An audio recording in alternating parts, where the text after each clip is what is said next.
Hi all, Aaron here from SpaceTek. Just finished a flat mount installation on this next gen Ranger. There's our flat panel converted cell, 40mm high plus the magnets, makes it easily removable. So it can be removed and there's no permanent damage to the vehicle.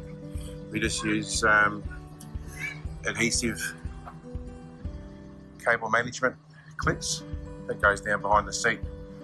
We put a hole and cable gland through a plastic access hatch on the back, which goes through the back to under the seat here,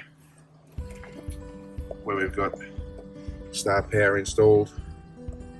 We've got our regulator for the 12-volt router and our remote relay. This is a 20-amp relay, which we've tested about 50 to 70 meters. Haven't walked any further away from that. I figured 50 70 meters is plenty of range for the remote control. This is the remote control there, key ring style remote control, which we can use in caravans and other installations where you want to switch it on and off. And our 30-amp resettable relay. We just use nut certs into the cab to mount all this properly. And then there's a wire that goes across to under the dash there. We've picked up 12 volts from behind the cigarette lighter.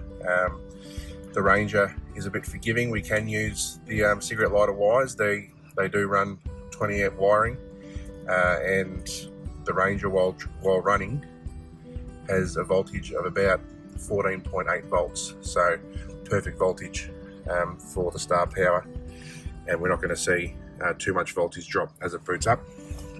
And then behind the seat we've got our Grand Stream router, which is just held in place with Velcro. Can't go too far there. Now if I just hit the on button, see power come on. Then about 10 seconds or so later, we'll see that WAN light come on to indicate that the Starlink is booting up. And there we go. With this Grand Stream router, we can quite comfortably get 50-70 meters range around the vehicle, in some cases further. Very good router, very good price point, very good performance.